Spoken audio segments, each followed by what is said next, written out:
Hello, parents of astronomy students. My name is Tom Ahrensberger. I thank you for the pleasure and the privilege of getting to teach your kids. In fact, getting to teach them something I really love. Really a lifelong hobby of mine. But anyway, by way of introduction, I'm a Woodward Academy 1978 graduate. Went here 8th through 12th grade. Georgia Tech, majored in physics, got a master's in it. Taught 1 year at Fayette County. Then came to visit my old physics teacher here. He hired me, and this is my 36th year, and I believe I even started teaching astronomy. I think we had a quarter course. The end of that first year, I've been teaching it ever since, so about 35 years of teaching astronomy at this school. To get a couple of the nuts and bolts kind of things out of the way, yes, it's a real course, all right. Textbook, I assign homework that counts probably 20-ish% of their grade. We'll have tests, we'll find a way to take them. It'll be paperless, I can tell you that, at least for the time being, until further notice. We use PowerSchool, of course, as a repository of materials and handouts and so forth, and also is where the assignments are. But I'm also using Google Classroom, which is where I'd like to take things up. I'm going to collect things in Google Classroom. I believe they're all signed up for that at this point. And there's some things to figure out as we go about, how to handle that workflow, but it'll work out. Also, I want you to see a little bit about the physical environment of the class and about how when your kid is at home on Zoom, how that's going to look. So let me show you a little bit about that. Here I'm using my iPhone. Here's the physical setup. You can see we're very nicely physically distanced, more than 6 feet between students in a very spacious, large room with lots of ventilation. So I think that'll be pretty good on the safety end of things. And how are we dealing with the at-home stuff? Well, look what we got. We have this owl thing that I believe just about every teacher has at this point, that serves as a microphone and speaker and 360-degree camera. And I have the smart board here where, that's my granddaughter. Actually, I was going to try to show you the Zoom thing. Well, let me minimize that. And good grief. Sorry. Yeah, there you can see what's going on. I'm visible from more angles than I really want to see there.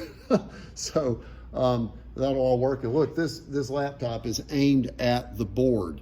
So I believe we got it pretty well covered. If a student is at home, they're going to get almost, maybe not quite, the same experience that you get here in the classroom. So another thing I'd like to say is how personal this course is to me. I said this to the students already, and I won't belabor it, but I got into this at about age 6. I grew up during the Apollo program. I was riveted to that. I saw this amazing, incredible eclipse in 1972, and I painted that picture when I came home. And actually, if you've ever heard the song "You're So Vain," you probably think the song is about you, whatever, by Carly Simon. There's a line, "You flew your Learjet to Nova Scotia to see the total eclipse of the sun." Well, I'm not really the subject of the song, I'm sure, but I did go to Nova Scotia to see that eclipse. And I saw the one in 2017 after waiting 45 years to see it, planned all along. Oh, and telescopes and planetarium, my gosh, look what we got. We've got telescopes galore. Old planetarium projector, we got a lot fancier one. And up here is the dome. That's not an observatory dome. It's just the planetarium where we project, and it lowers down out of the ceiling. I have yet to figure out exactly how to best space people out and keep physical distance while using it. We'll find a way at some point, even if we have to take turns, we will use our planetarium. Now, one more thing about the course. It varies in level and the nature of what we're really trying to get across. There is a very beautiful, simple, the stars are your friends kind of thing aspect to it. This is not the textbook, but this is a book I had when I was about 10 or 11 years old. It's actually not the copy I had then, but look at that happy font. It's by H.A. Ray. H.A. Ray and Margaret Ray wrote the Curious George books. Look, this is just like the simple joy of learning the stars so you get to be friends with them your whole life. But then there's the space program, and there's, all the amazing exploration we're doing. Look, we got something on the way to Mars right now. Here's from an earlier rover there. Curiosity and, actually that's Spirit and Opportunity. So there's excitement going on with missions out in space. There's also the ooh-ah factor of like incredible monster black holes devouring whole stars, supernovas blowing up, scattering their dust across the cosmos to become new worlds. There's a lot of amazing stuff. There's the historical development of how do we know this stuff? And it's one of the best science stories there is. All of these aspects I try to wrap in. It fascinates me. I hope it'll fascinate your kids. That's partly why some of them signed up for it anyway. So one more thing I just remembered.